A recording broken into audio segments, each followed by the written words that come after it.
All right, and we are live. Live. Thanks for coming in to do this again, everybody. Here, this is Snorlord. Check out his channel. It's a good one. Check out that fancy background he's got there. Uh, feel free to make sure you put a link in the chat here. So we find ourselves at the end of the line here with the series, with this book series, the 1 Second After series by William R. Forstchen. The final book here is called The Final Day. And it's time to talk about it. Yeah, I agree with Greg's statement. The first book literally kind of, the first book's a warning, right? Yeah. Then the second, to set your mind right. Yeah. And then the second and third book are basically finishing a story, right? Finishing the story, satisfying the curiosity of what happens next. Yeah. So the first book, let's back up a minute. The first book was called 1 Second After. The second book was 1 year after. And the final book in the series here is called The Final Day. And how do we do this without doing the spoilers? I think maybe it's hard. I think maybe the first part of this will be without spoilers, but then after that we can go, okay, if you don't want any spoilers, leave the video now, and then we can discuss in depth of what happens. I was thinking about that. Or just stay on and then act surprised later. We won't give it all away, that's for sure. We'll just talk about kind of conceptually what happened here. But if you're unfamiliar, the first two books, definitely go back and read them.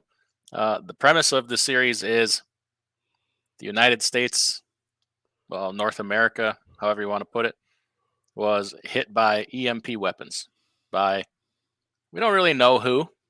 Later on in the story, there's a lot of speculation. You kind of sort of find out in this book. You find out a lot of things of what happened. They call it the day that it all happened. And so the first book goes through, as it happens. The second book is 1 year later, kind of when you start, regrouping.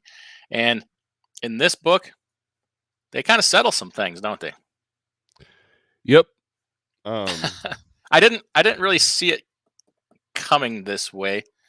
Great book, in my opinion. Do you agree, or what did you think of the book? I enjoyed it. I think the first book, you're just kind of in shock. You do all the what ifs. What if this happened today? What if this happened to me? How would I handle that? How would my neighbors handle that? The second one is more about, okay, well, let's figure out what the bigger picture is. Mm-hmm. And then the third one is like, well, now we know what the bigger picture is, and it's not great. What are we going to do about it? Yeah, what are we going to do about it? That's perfect. Yeah, that's kind of, and yeah, you're right. It didn't go in the direction that I thought it would, and it doesn't end on a negative. Like it's not grim, right? It's not. I mean, you know what I mean? Yeah, thinking about that, I guess it could be, depends on how you look at it. Good thing it ended the way it did. I'll say that. Yeah. Right? Because let's just say tragedy narrowly averted. Starkey says, "Is this books based on fiction or nonfiction?" They're based on fiction, but barely, I would say. Right? Yeah. Fiction, kind of. Like too close to home, too close to nonfiction. Yeah.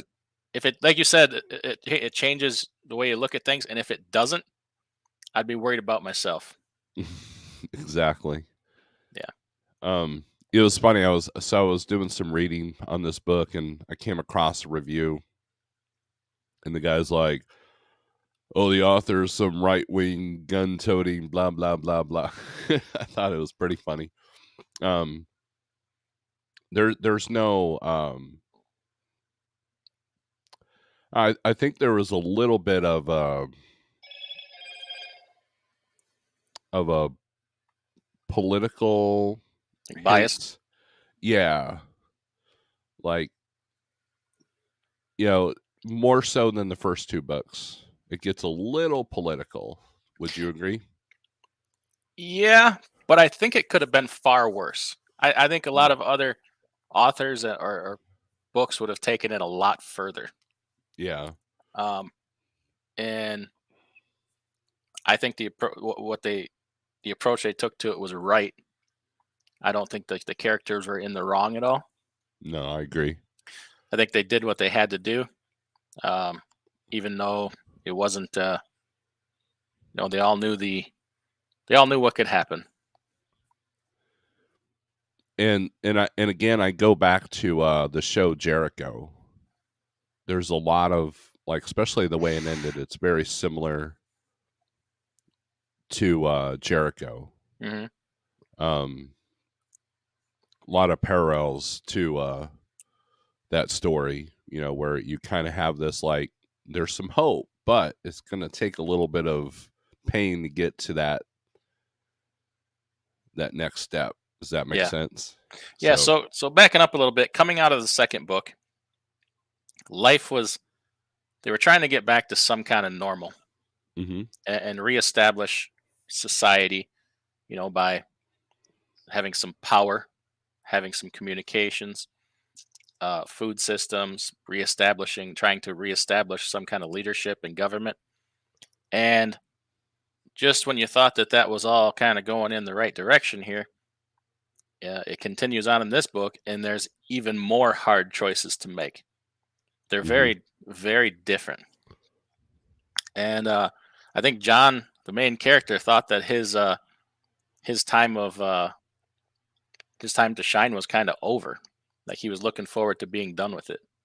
Yeah. And then suddenly I don't know if you would say forced, but he's thrust right back into the position of Mm-hmm. having to kind of go through it all over again, but on a very, very different level. Yeah, kind of a unwilling hero, or what do they call that? Reluctant Reluctant leader. Yeah. leader. But thank God it was him. I mean, I couldn't see anybody else, doing what he did. Mm-hmm. Yeah, and they discover that not everything was fried. They discover that there's still communication. The second book concentrated on how they get back online. How do they, like, they raid the museums for the steam powered stuff, and the library became the most important place in the town, and now you find out that there's more going on, and it kind of, without giving away spoilers, it kind of brings the next step, and then they unveil that there's going to be something even more horrible that's coming. So Yeah, and surprise, come to find out the government lied about a lot of things. mm-hmm. Yep. So, everything old is new again, right? Yep. And that's what kind of, like I said, it's not political per se, but it does, like, it's the book is about protecting the Constitution, right? That's they rely on that a lot. They go back to that Mm-hmm. foundation. That's the foundation that will rebuild the country if it ever falls apart in a situation like this. Right. And I guess thank God for the people who believed that needed to be. Without that kind of leadership, it would have went a very different direction. Right. And thinking about that nowadays in the times we live in, would that kind of leadership conquer the other leadership trying to take us down the other road? Mm-hmm. I wonder. Yeah, I found myself asking a lot, like, what if, it's obviously a what if type scenario, but would you be able to find anybody like John in today's world? Would you have the same kind of dedication to the Constitution and their original oath to protect? Would you find that today, or would people give in to their personal agendas? Because that's pretty much what happens. Like, I'll give you another apocalyptic scenario. The Book of Eli. Have you seen that movie? No, I have not. Oh, okay. Well, basically, the gist is this guy wants to find a copy of the Bible so he can manipulate his town in dealing with the apocalypse. He sees it as a way to control people. It's his personal agenda, Mm-hmm. and come to find out the guy's crooked and all that. And so when humans are left to their own device, are they going to do the right thing, or are they just going to once a person comes in power, how do they use that power? Will they use that to serve themselves, or will they use that will they use that to serve others? And that's kind of what this third book kind of discusses. Would you agree? Yeah, I agree. Because once a lot of people were told a lot of different stories, come to find out in the end, right? Mm-hmm. So that's going to influence how you try to rebuild, or how you decide to act during that process. Is what you Mm-hmm. were told, what you were led to believe, and come to find out it was very different things for very many different people. Absolutely. And the truth was, I mean, the truth had to be discovered through tragedy, and at some point force, Mm-hmm. to get people to understand what the truth really was. So, and it the politics thing, I find myself questioning. They're trying to draw parallels between where we are today and what happened in the book, and it's scary. Once again, does that life imitate art, or does art imitate life? At a point in the end of the book where we had to figure out if the government was on our side or self-serving, what they would really do to their people, Mm-hmm. and to a lesser extent, obviously, I wonder, if something like this happened with the government we have now, what would they behave in some kind of these ways? I, I wonder that. Well, I think the final book was written 2017. Something Is like that that, yeah. correct? Yeah. 2017, it seemed like our world was completely different than what it is today. So could that same so I'm kind of thinking about if that was his view of could this happen back in 2017. I wonder that if he wrote that book today, how Hmm. much more extreme it might have been. Does that make sense? Yeah, things got very radicalized, and 2017 wasn't that long ago. 5 years. Right. I mean, oh boy, how things have changed. But uh, somebody made a good point here. Greg Zimmer said, "Who do you trust moving forward? People who share your values," was the answer I got in this series. Mm-hmm. Yeah, a lot of important. We talked about the earlier two books about important lessons you can learn or things you can take away. Anything you kind of took from this third book here that made you, ponder it a little bit? Um, I don't know. I think it just reiterates the importance of community.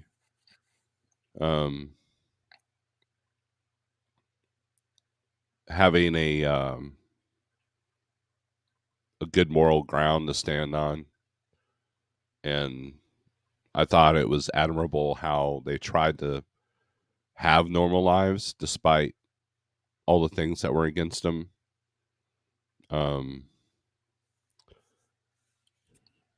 It's I don't know. It was a great finish to a great story. Yeah, That it's satisfying. There's no questions. I mean, at least in my eyes, it was a great ending.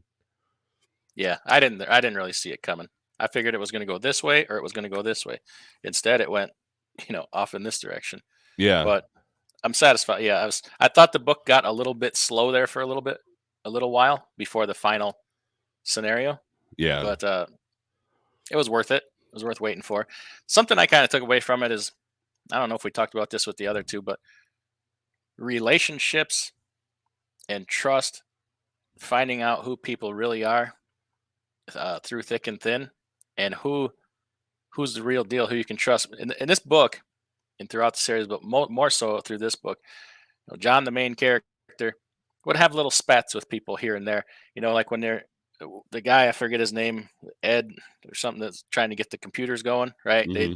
They would bicker back and forth. His other friend, um dang it, the one that saved him in the last book from getting shot by the guy in Asheville, Yeah. Dale. I forget his name. They bicker constantly, right?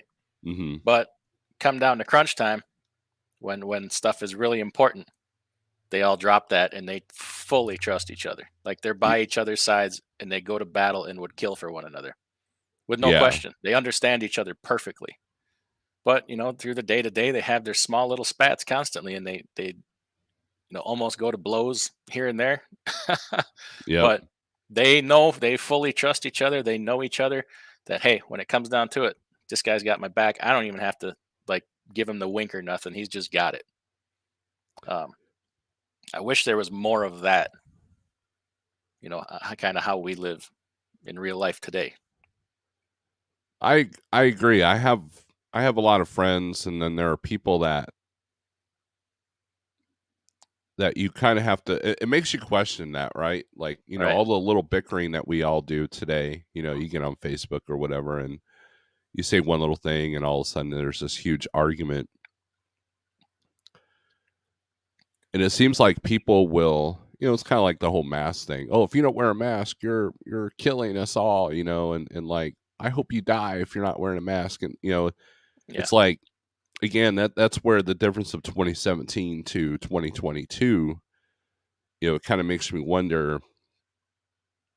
It gives you hope that relationships like that, because I do have a lot of acquaintances that it makes you ask, would they have your back like that? you Despite like all the to minor think that differences. you would like to think that if it came down to it, that they could drop all that and they would have your back. But you got to wonder, Mm-hmm. because some people will pick the dumbest hills to die on, like something they read on Facebook, right? Right. And they'll just die on that hill all day. So you got to wonder, are people capable of dropping the pettiness anymore when it's for a greater good? Like, oh, that was a different book, so we won't go there. But I was reading a different book recently where there was this teacher who was being petty to another teacher, and a big tragedy struck, and she couldn't drop it all the way through. While people were getting murdered all around her, she would not drop that nonsense. Mm-hmm. I think I think a lot of that would go on. Yeah, and you kind of have to wonder the timing of this, right? So I think the original first book was what, 2009, 2010 maybe, that was written? Something like that. Something like that. So as petty as people are, you kind of have to wonder, like, if there truly is a scenario that could happen to the country, they had to let us get to a point where we're so divided by the littlest things Hmm. that But did they need that time to create these things to divide us, like a Facebook exactly and a Twitter, right? right. And there's proof that, I mean, if you watch the show, The Social Dilemma, there is definitely other countries that have been divided through social media. And if you want to collapse an empire, you got to let it collapse from within. So when you look at the books and the time frame that they're written, you see, again, I go back to, if that was written today, like his friends that they have these little spats with, that they'll die for each other at the end. But would that still occur now? So in other words, when you look at the attack on the country in this book series, it doesn't take into account all the things that we've had for the last 5 years Right. that have really divided us, even more so than when the book was written, I guess is what I'm trying to say. No, I think that's a valid point. It's in the pettiness of what they get us to argue over. Oh yeah. I mean, if we can't agree on these tiny little things, how could we ever agree on, uh, you know, something really important? And so, you have to ask yourself, so if 9/11 happened today, would we become as unified as we did, 20 years ago when it happened? No, no, Exactly. because what we You, just went through in the last couple of years was I mean, it was a very different kind of scenario. But people would, I mean, they dug in hard on their side, whatever side mhm. that might have been. And so the so the to me that's by design. To me that makes this more likely to happen. And if this scenario of this book series happens today, like if it happens tomorrow, I think we will have a worse outcome than what the first book actually puts out. I would agree with that. I would agree wholeheartedly with that. But um but yeah, so I mean I enjoyed the series. I enjoyed the book. I was trying to find my copy of it. I was looking around the house and I must have Well, misplaced it, but uh but I yeah, I'll enjoyed it. post a link to the book in the chat if anybody needs to go to Amazon and look it up or anything.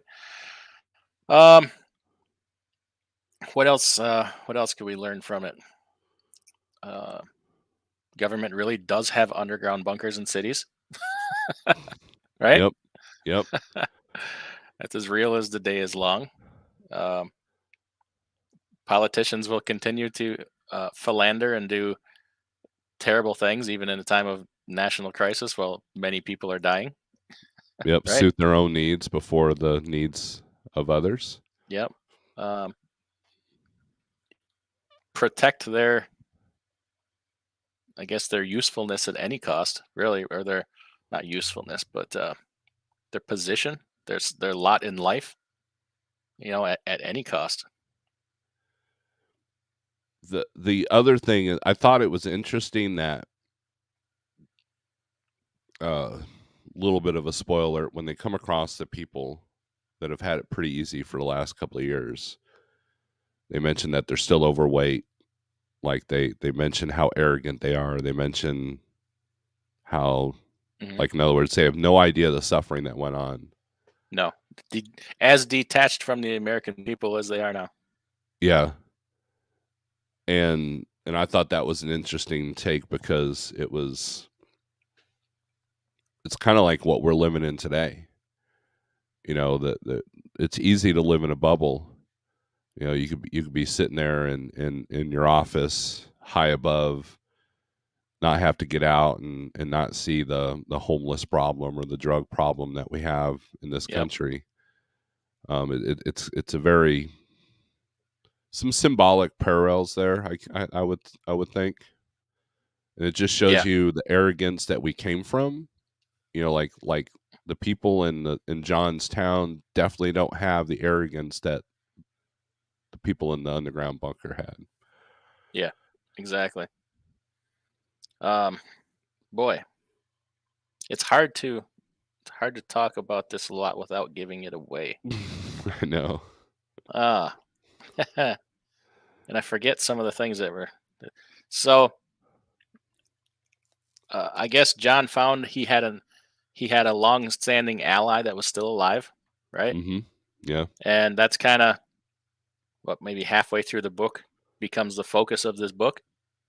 If Yep. you've read the previous two books, so you find out that John's long-standing ally, um, from the day and before the day, is still around. He comes to find that out in a roundabout manner, and they start to reestablish communications. Goes down, and that kind of goes further down the path of how this all sorts itself out to the ending. Boy, it's hard to say. I think it's interesting that the book keeps you guessing whether or not to trust this person. Yes, I thought they I did couldn't that decide very well. myself. I couldn't Right? decide myself. So it keeps the suspense up, right? It keeps you the suspense every time he was in a scenario. They're like, well, if you can't trust this guy, how is he going to get out of this? Yeah. So I thought that was pretty interesting. There was scenario after scenario where you had to question, okay, is John going to his death? Is today the day he goes off to his own death willingly? Yeah. Uh, it could have just as easily happened a dozen times. But then I guess how does the book end, right? Right. And does he come out of it in the end? Spoiler alert. We're not going to tell. We're not going to say. Right. Yeah. I could have foreseen another book after this one. It would have to be maybe not this series, but there's a lot still yet to be done and a lot to come from where they left this book. I'd like to see them write another book, maybe not even part of this series, about picking up at that point and moving forward. Because I could see like a whole lot coming yet. Maybe not battles, but like the reestablishment of things would be very interesting. Yeah. How do you rebuild? Right. Yeah. I think this would be a great Netflix series. Yeah. I Absolutely. I think it'd be a. I mean, again, I go back to Jericho.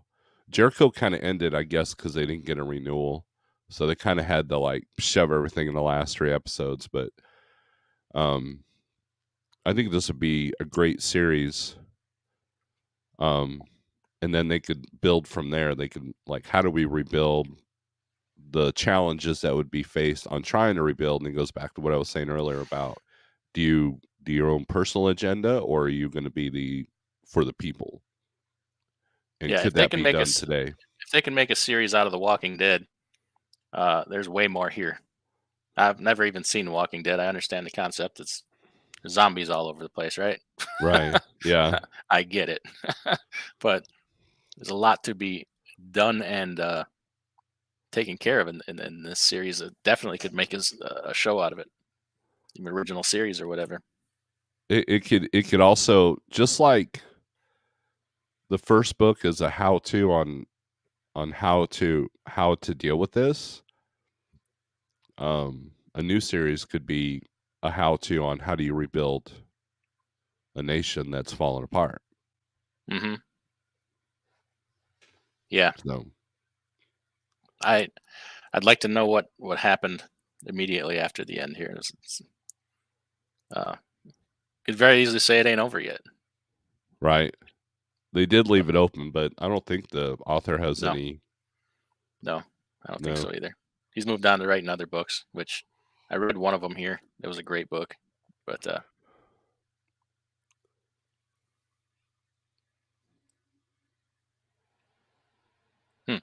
anyway, yeah. Let's check on some comments here.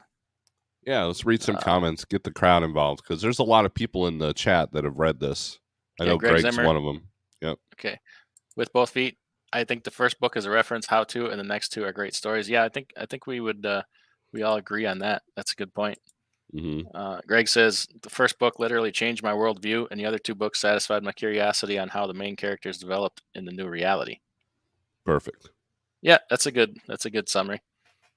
Sage News in here. Thanks for coming in.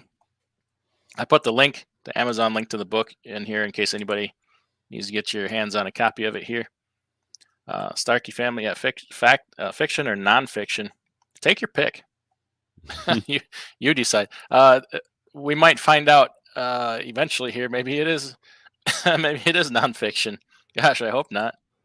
After the other night's TV press conference, but JD Jeff says I knew a creepy dude that joined a book club with a bunch of single moms. Never understood why he did it until they reviewed 50 Shades of Grey. What a creeper!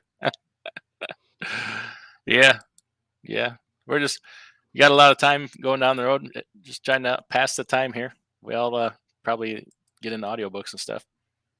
Yeah, Greg Zimmer, who do you trust moving forward? People who share your values was the answer I got in this series. Okay, so let's flip that around. Who do you not trust? Who did we find out you can not trust? with everything that's going on right now, it almost seems like people are brainwashed into lack of common sense. And that's who I'm beginning, when I ask myself those questions, would I trust that person? Would I trust this person? Would I trust this person? Who do you trust that would go beyond the pettiness? I think that's a harder question to answer these days. Yeah, it is. I guess in the book, who do you not trust? Almost anybody in an official position, really. Mm-hmm. I mean, Yep. the people of the town all trusted John. Like, I think probably 95% without question. You're Yeah. always going to have the outliers, but they knew him. He earned it, like Right. early on, like very early on. And I think he was respected before the events happened, but like I think he excelled in leadership like nobody could. I don't think anybody else could have taken that role. Well, he had the perfect combination. He was a history teacher, so he that's the other theme of these book series is that they take a lot of lessons from history. Yes.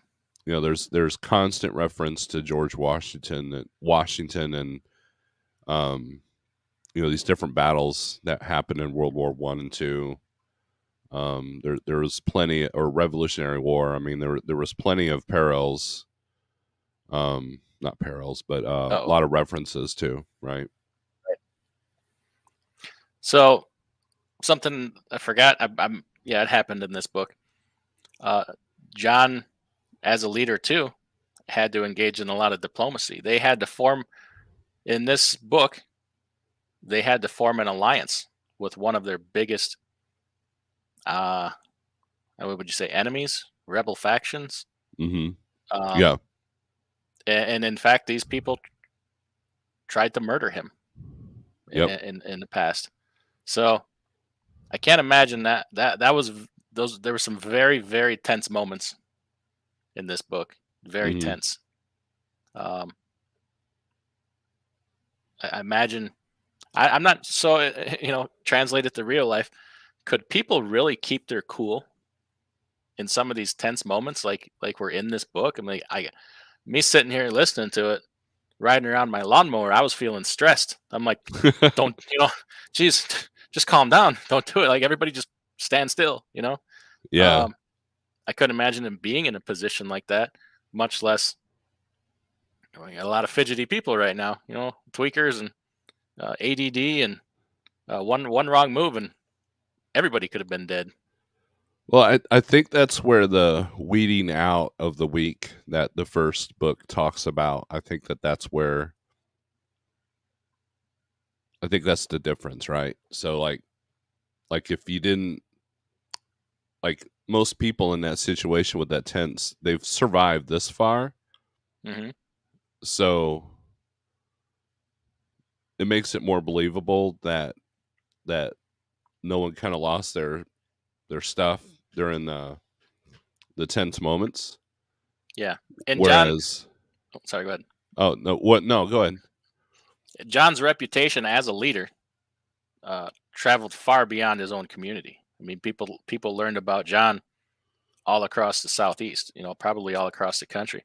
Mm, So when it came time to work with these other people, I think that they knew, or they had to learn to trust each other. But I don't think it was hard for them.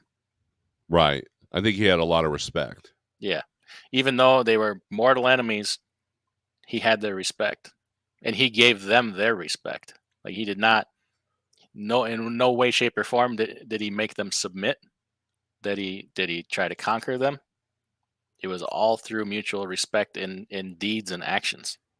He, So he was never arrogant, no, and he never underestimated the enemy right? on all fronts.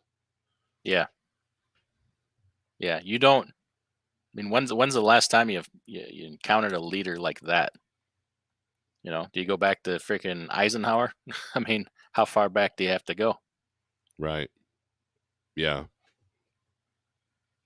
So there was that. Um, I was a little well, not a little. I was very upset by the disregard for American human lives uh, on the government's behalf. Yeah. That upset me a lot, and kind of makes you wonder. It does make you wonder. I mean, yeah, we're just pawns. I mean, you look at what happened in World War II and Vietnam, we just kind of, you go in to a battle knowing that you're going to lose like 3/4 of the people.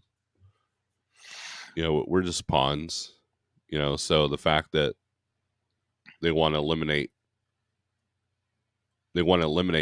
because they couldn't control, I think that that's a very realistic Yeah, account of what could and may still, happen. yeah. I mean, at least in foreign wars, you're fighting foreign enemy on foreign ground in a foreign country. Here, it's like it wasn't a civil war, brother on brother and American on American. But Yeah. just in those wars, it was up close and personal, and in this, it was for whatever Black Hawk or a fighter jet doing what they do. If nameless, faceless people on the ground, although they're still fellow Americans. Hmm. That was bothersome. Yeah, when you're so separated from your people, it's easy to lose sight of what's important. So I Yeah, think that was a part of the big theme in this whole thing, whole deal. So yeah. I think maybe another lesson to be learned, and I would hope that people in government know these things, or wherever, that not everything has to be done by force. It's most things aren't going to work. Um, so in the book, the, the government established a what's it called, the ANR, American. It was like a reunification army, right? right, yeah. And this goes back to the previous book, so we're not giving anything away here. And it was their job to go out to all the different territories and parts of the country, and through force, if necessary, you reunify the country to Hmm. eliminate any opposition. You were given the choice to fall in, or you were going to be slaughtered. And that's not the right approach. That didn't end up accomplishing anything. Um, Made it worse, actually. you're right. It did make it worse. I I like, think it would have been way more effective to win the hearts and minds of the people, which could have easily been done with food. They had the food. hmm Um, it shows you that whatever their agenda is more important than any lives, or however you want to put it.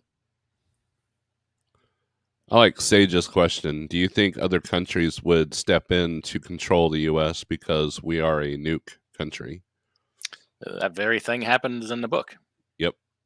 I think that also starts to happen in the second book, so we're not giving anything away. China pretty much comes in and occupies everything west of the Mississippi. Is Yeah, that about the line? as humanitarian, Yes. yeah, like humanitarian aid, they do that. Yes. Yep. And then Mexico and some other countries, they retake Texas, Arizona, New Mexico, Hmm. and I think that's it, wasn't it? Is there any other Yeah. factions? No, I think that was it. Okay. Because I'm we do retaliate in the book series. There is a retaliation. yes. So they really don't like dwell on it. They just kind of like, oh, by the way, this is what happened. Because that's the other thing. So the other thing that's mentioned in this book is the BBC. Um, those that had ham radios and were able to get some kind of signal of something. There was news, and the news was being used as propaganda against the communities that were trying to rebuild. Gee, that doesn't sound familiar. So that's another aspect that was mentioned, was that the press is used as a weapon. So Yeah, I would say practically everything becomes weaponized against the people, doesn't it? Is that pretty yeah, fair? yep, Food, resources. their own military. Yeah, everything. It just why? Well, in the end, you come to find out why, but it's it's not a good reason.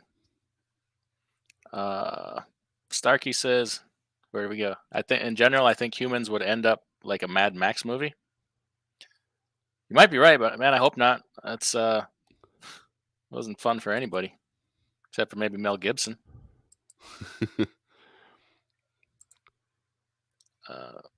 Sterling says, "Am I crazy to think the ignition system in my VW is EMP proof?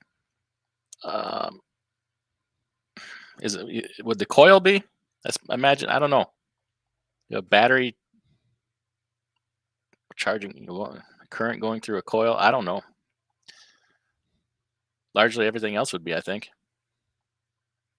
Jackknife TV. So did Joe Biden's husband steal his speech from this book? It was a little what do you call it? Ominous, wasn't it? Yes. Threatening to use F-15s against the American people. That didn't sit well with me. Wait, Joe sorry. Biden actually said that in the speech? Alluded to it, that if you think guns are going to accomplish anything, you're going to need to stand up to F-15s or something like that. Jeez. Yeah, you should. It was. I've never heard of such a divisive speech come out of a United States president. It's just unbelievable. I've heard bits and pieces, but I didn't catch the F-15 part. Wow. Yeah, I mean, even the background was just ominous, dystopian. Yeah, dark red. Yeah, just a dystopian weirdness. Yeah, I agree. Like he was at a Bilderberger meeting. Starkey says, everyone wants to be a leader, but most people were ever put in a position would find out that they make a bad follow and could not be a leader and get upset. Yeah, everybody wants to be a leader until it comes time to be the big boy. That's where John didn't waver and he didn't back down. Yeah, and he had to make some tough decisions too. Going back to the first book when he had to execute 2 young men for robbing a pharmacy at the nursing home, most people would have crumpled right there. He didn't want to do it, but he knew he had to, and he knew that was the moment that would solidify him forever, right then and there. Shannon Thomas says the Book of Eli is very good. Yeah, Starkey says all of the leaders today don't care about anything but self-gain.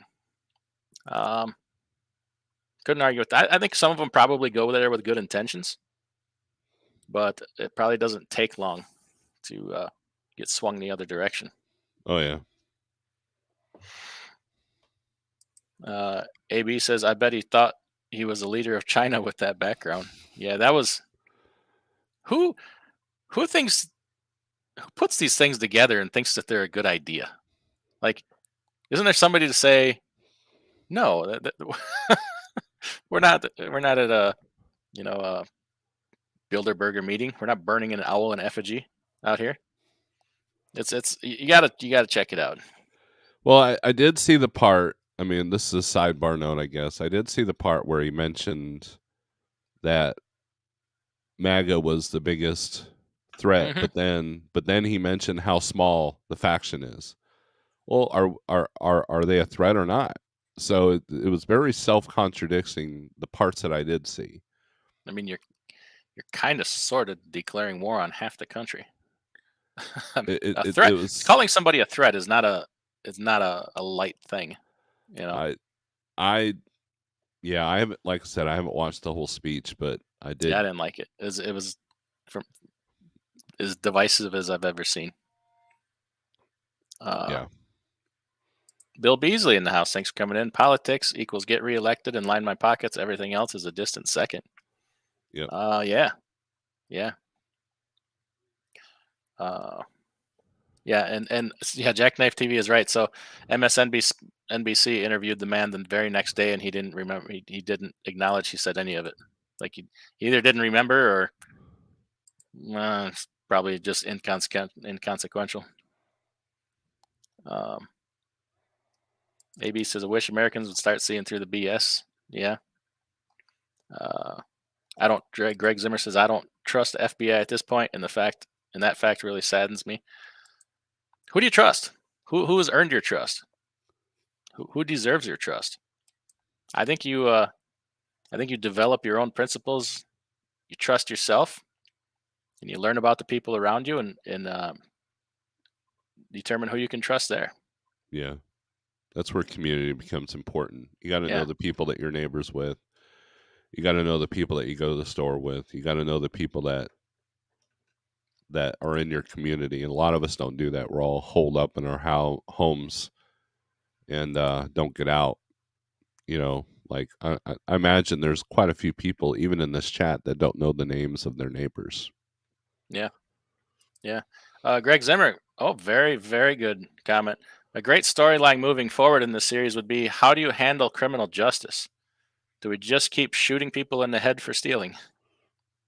I think that comes with the reestablishing of order and government. Yeah.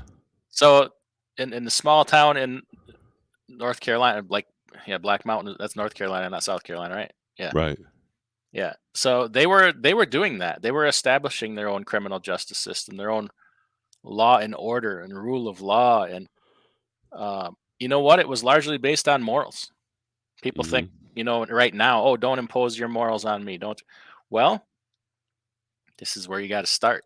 Okay. You got to decide stealing is wrong. Murder is wrong. Stealing food is wrong when people are starving. Medication, like prioritize, like this is big boy issues now. Let's have some, big boy discussions instead of some of the nonsense we deal with today. They were doing that in their community. Well, at the same time, government had their own plans, and they're stuck on some of this BS from before. And because of the fact they're all taken care of, nobody's struggling. They're still afforded the luxury of trying to plan our lives for us. When the people, in Black Mountain are concerned about how they're going to eat tomorrow, and then planning for next year how they're going to eat, right? Government's trying to take control of that and make those decisions for them. Yeah. Yeah. everybody's got a thing on the Mr. Biden's speech last night. Yeah, I don't think it was cool. Sage News Live says, I just don't see them letting it get out of control before the UN and NATO come here. It couldn't happen. It wasn't logistically and physically capable of happening. Am I off on that, Snorlord? No, I agree. It was a crippling blow. Logistics, transportation, movement largely couldn't happen because then at the same point they were dealing with their situations over. There weren't the European countries going through some kind of drought and food shortages and stuff and wars. There's all kinds of wars going on over there. Yeah, and there were some nuclear attacks as well. So yeah, the UN had its plate full for sure. I mean, it was kind of like a coordinated effort from an axis of evil. So yeah, with both feet. That's a good point. The ANR and how it was formed outside of the military as the police arm of the government tells a lot. Yes. Yep. So the government, the people in Black Mountain and in Johns City defaulted back to the Constitution, to our founding fathers, to the establishment of law and order. And the government stepped away from it all and said, the hell of the Constitution.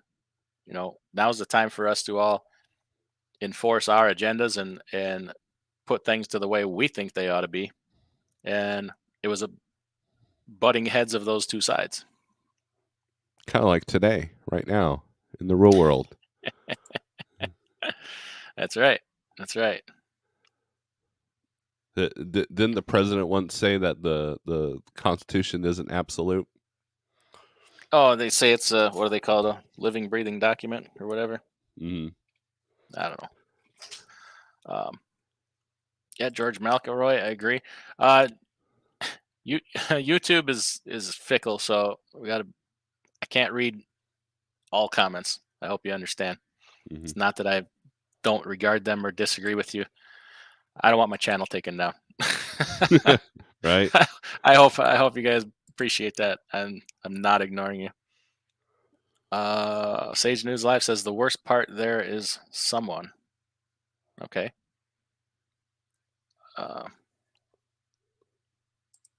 Mike Glover is a great follow for the situation we're in. Okay, I've never heard of them. Nomadic Brit, make America Great Britain again. Just saying. No, I like indoor plumbing. I like I like dentistry. I like ice cubes, refrigerators. Wow. There's a whole lot of things I like about America, and a lot of my forefathers gave their lives for me to have what I have here, and I'm not going back so easy. I'm not giving up too easy. Plus, nomadic Brit.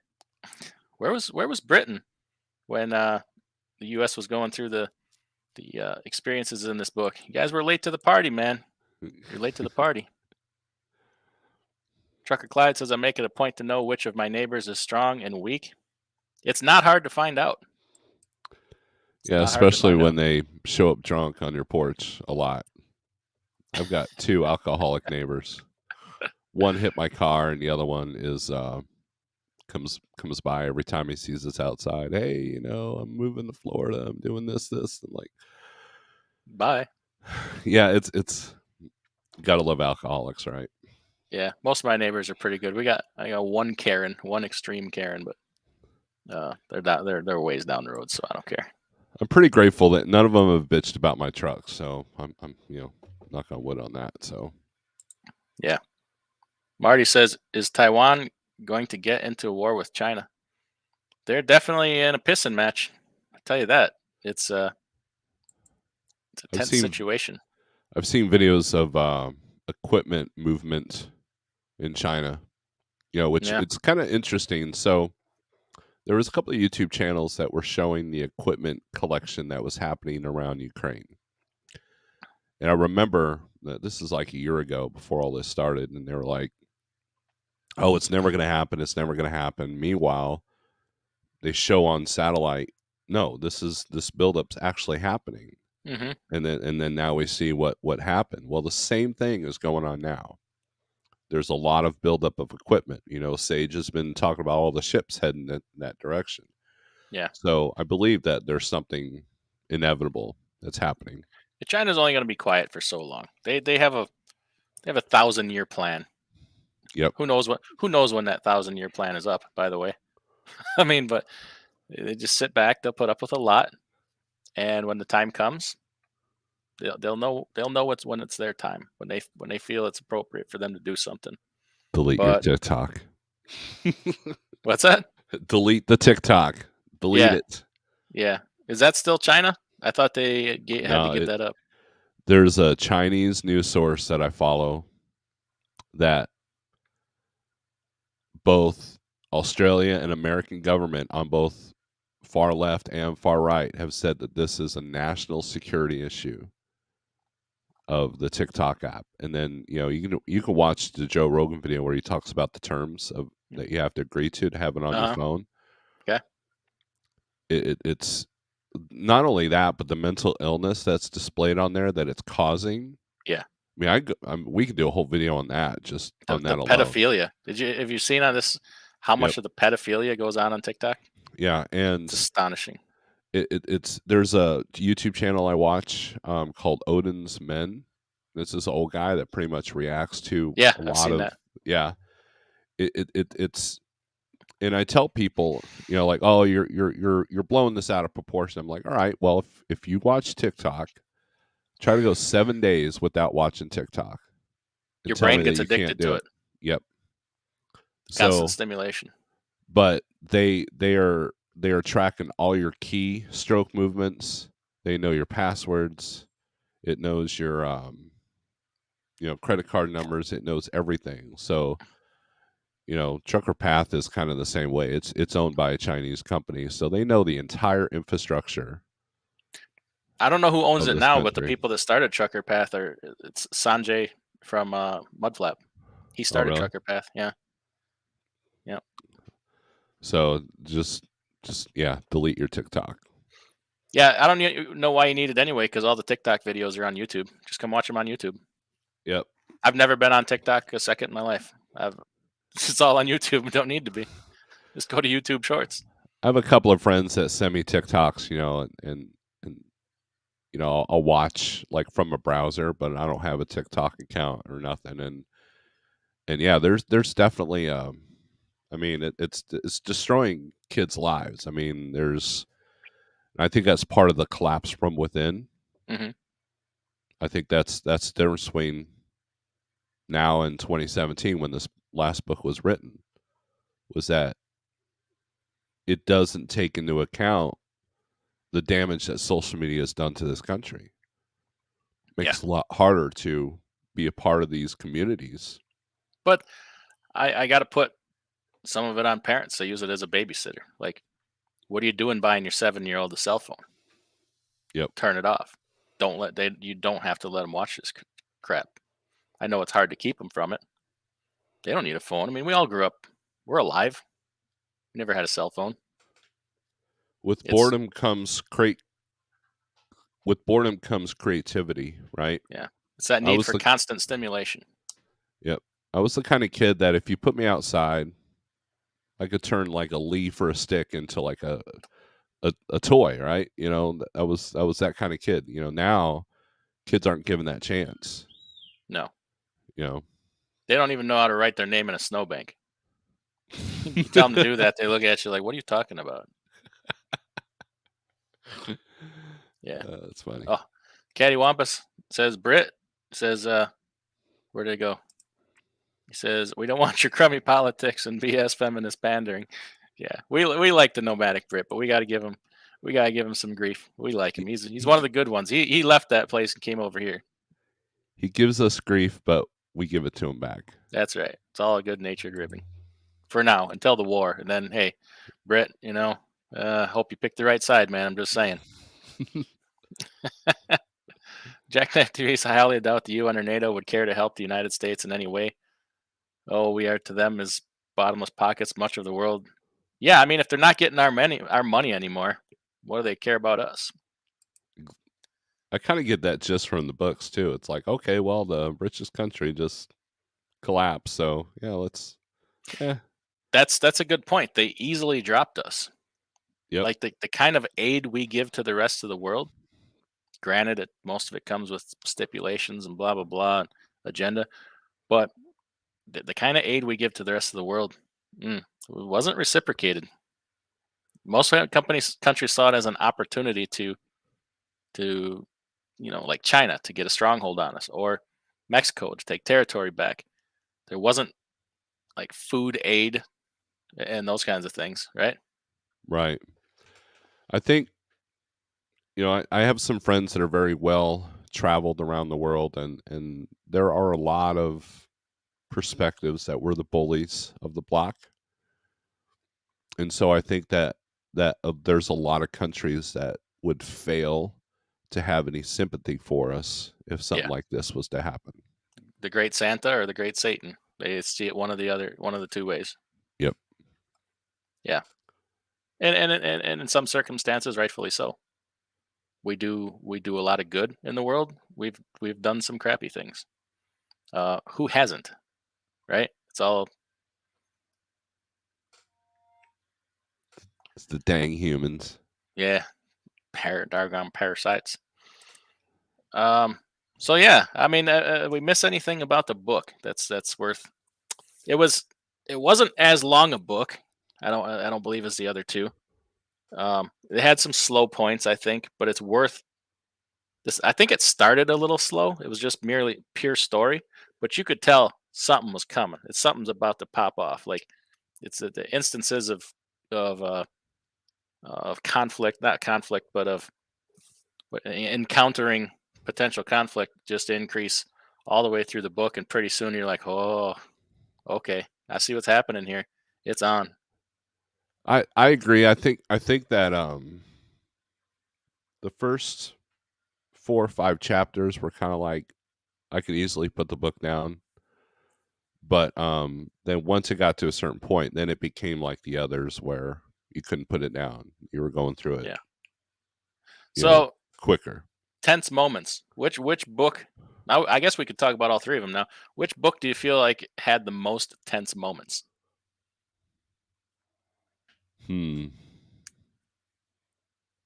Or the most intensity to their tense moments? Oh, that's a tough. I want to say 2 or 3. I think I lean towards 3.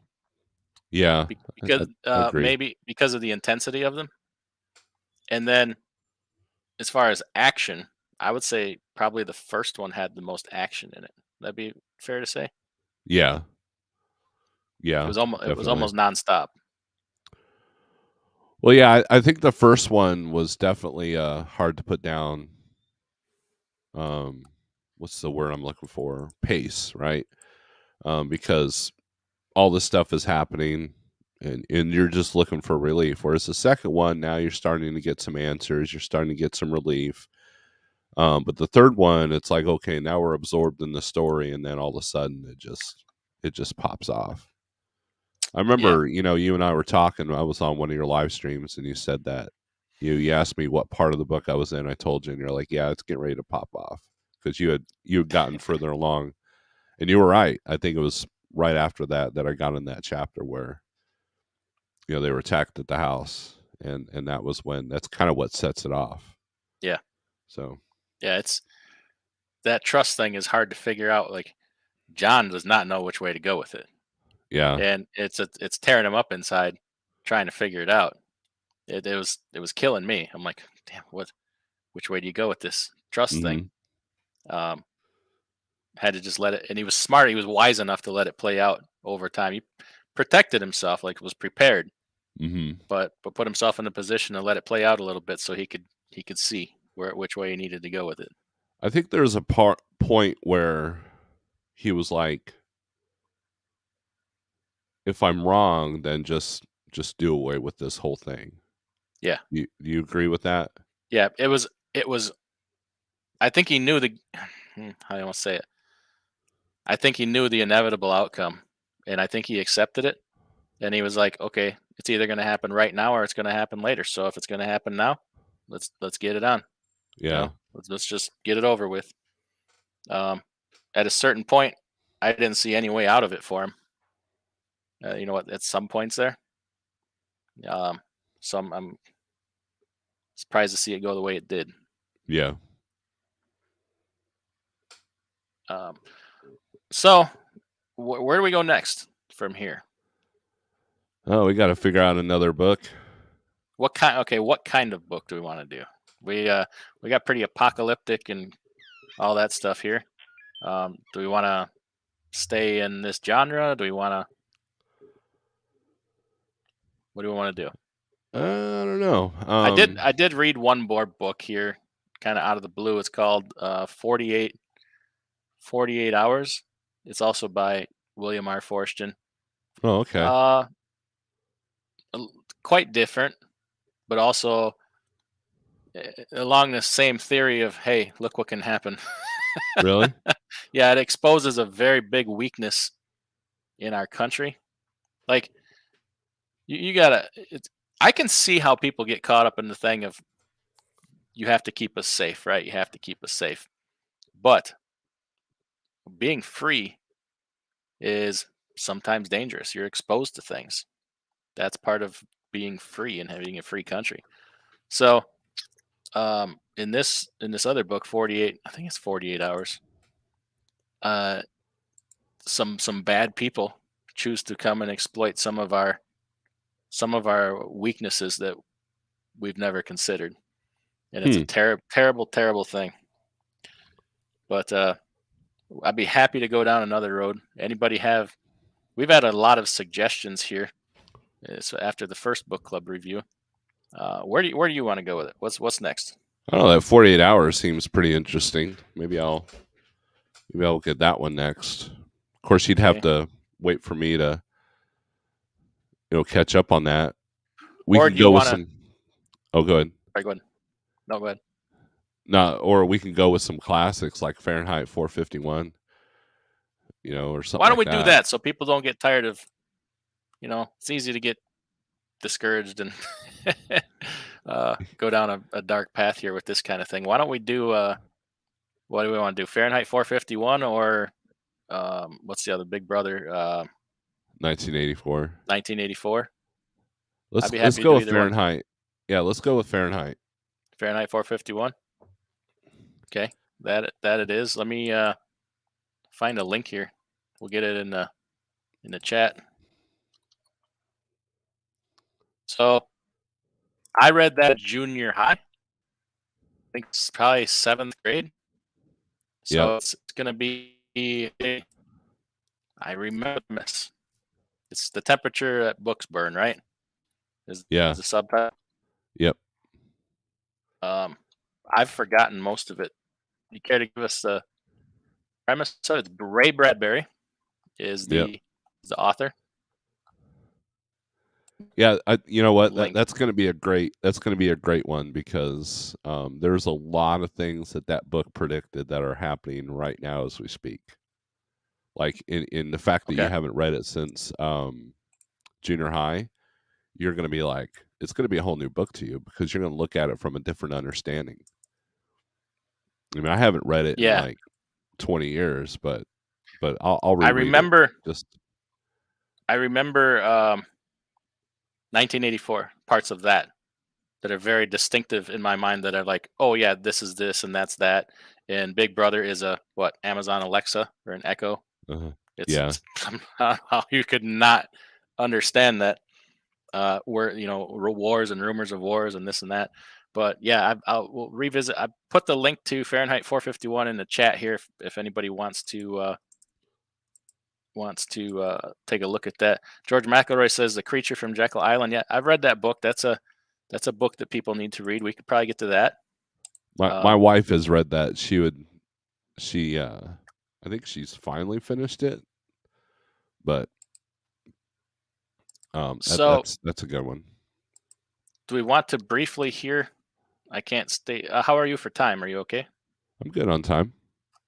I'm gonna put a link in the chat here. If anybody, here's the. If you have to have ever read the book, and want to talk about the book here. If you want to hit the link and come in, be happy to. Only book talk today though. I know several people. I know Greg's read it.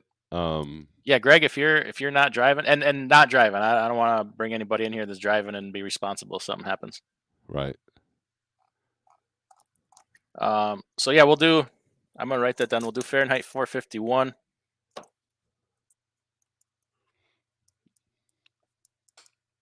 I can't even remember the premise of that.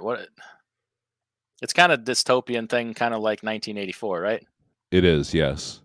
The firemen don't put out fires. They burn, yeah. Okay. Burn books. Yep, I remember now.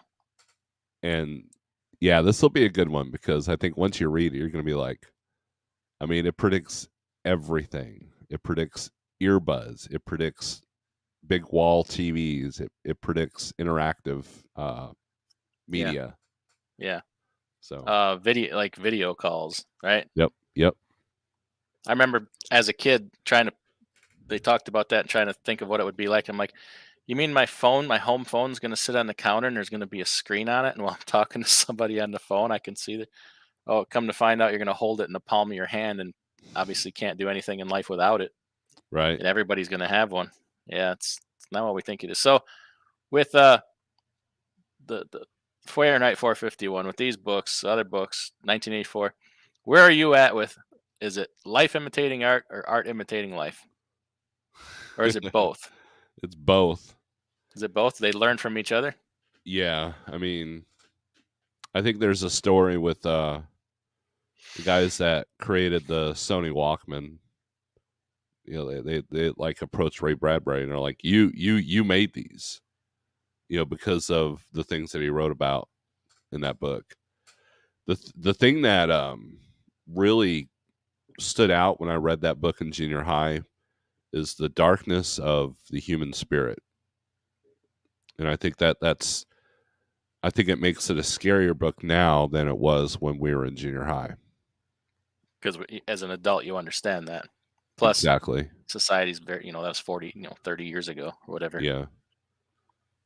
Yep. Okay. And I think both of those books, 451 and 1984, predicted exactly how much they could use technology as a weapon against us. Yeah, definitely. I think that largely art imitates life, but I think we're in a situation where we have sponsored art, or maybe behind the scenes, there's some artists are told what to come up with as far as like TV shows or entertainment to prepare people or desensitize them to certain topics or certain Yeah. situations. That makes it not art, but maybe we see it that way, that it is. It's maybe sponsored art. Um, it's propaganda. That's how propaganda is done. Well, so I'll I coming from a heavy metal background, I was never the guy that like, oh, blame the heavy metal bands for your kids killing themselves or any of that kind of thing. And so when video games pop up, oh yeah, these first shooter games, they're not a negative influence, and I'm going to disagree with that, and I'll give you an example why.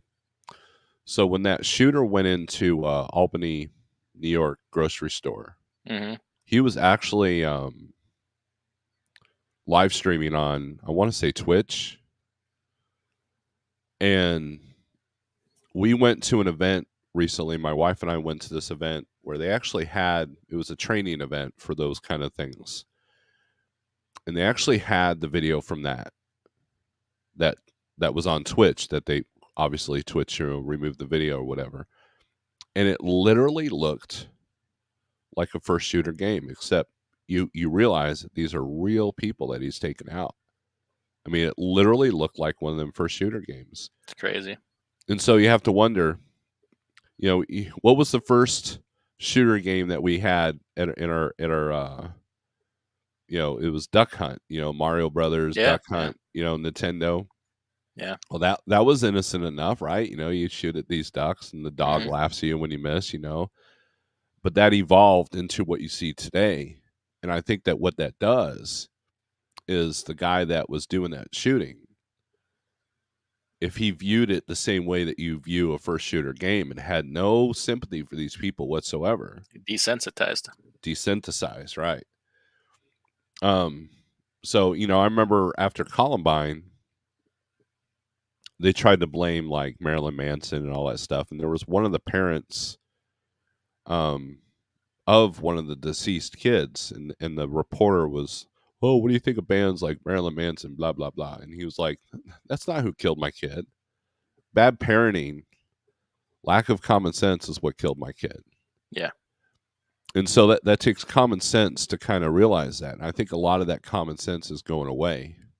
Yeah, you can even go back to before video games. I think if you go back to like World War One, this is one of the first big wars when they were training soldiers, to shoot. The targets were silhouettes, right? Hmm. And they couldn't get people to shoot at them or hit them or pull the trigger in certain circumstances. So they got rid of those targets, and they brought in. That was the advent of the round circle target. People had no problem shooting at that. Hmm. It didn't look like anything, and it greatly increased their success in training people to shoot. Yeah. You you turn them into non-humans. Yeah, and that's the thing that's scary about today is that if you take out the human element, which is what first shooter games do, you could easily make people do bad things if you take out the human element. Combine that, you take out the human element and take away the parenting, take away, uh, you absolve people of any of the responsibilities, tell them that they can do no wrong, they only win, participation trophies. You can put it all together, and it's the perfect scenario. Yeah. Maybe each individual thing by itself is not that big a deal, but put it all together. Guess no one wants to join in. No, what? That's okay. I have to go. We're going to the county fair, and I'm going to the cattle auction to bid on a steer. We're going to buy some Oh, beef. nice. Maybe if we don't win that, maybe we'll buy a pig, or I don't know if I want to buy a lamb. I'm not too big on on lamb meat, but a pig would foot the bill too. Well, that's good. Yeah, we've got some land that the wife wants to put some cattle on. With the way beef is nowadays, it's a good idea, I think. Yeah. Plus, I'm hungry. Give me a fork and a knife, I'll eat that damn thing in one sitting. Yeah, I remember last week I was at the grocery store and I was looking at the steaks and went up to the butcher counter and saw that ribeyes were like $26 a pound. The guy's like, "Can I help you?" I'm like, "Not for $26 a pound, you can't." I walked Can you off. help me? You got some? You got some shocker paddles to bring me back here? Yeah, that's crazy. Well, thanks for bringing me on, man. This has been fun. Yeah, we'll regroup, start a book here, and try to generate some more interest. I know we don't want to keep going on the same topic all the time, so maybe, what do you think? Get into some nonfiction stuff too, maybe some business books, or I don't know. You read. I know you're big on books, and I like to do new things. Yeah, there's a couple of books that hold on. Do we want to like stick with the classics? Like, should we do a Rich Dad Poor Dad, and maybe a I don't know, things like that too, or do we want to kind of get into the lesser knowns? I mean, what I've been reading lately, a lot of it's health based, right? Like, hold on. Okay. Like, this is an author, Dr. Lustig, beating the odds against sugar, processed food, obesity, and disease. I've been reading a lot of his stuff. Okay. He's got a new book that's coming out that basically talks about how medical industry is kind of against us. Mm-hmm. It's all for profit, not to make you healthy. We can do that. Yeah. He's got a new one coming out that lies that it's called Lies That I Was Taught in Medical School or something like that. And then the other one I'm reading is The Hacking of the American Mind. That's the one I'm in the middle of now. That sounds interesting. It is. It's hold on. Let me go get it. Yeah, Dale says 299 Days is another. I've been meaning to get into that series. I've had that recommended to me, and maybe it's a scenario where we both read a different book one week, and then we just both come out and talk about the book that we read. That might be a good thing to do.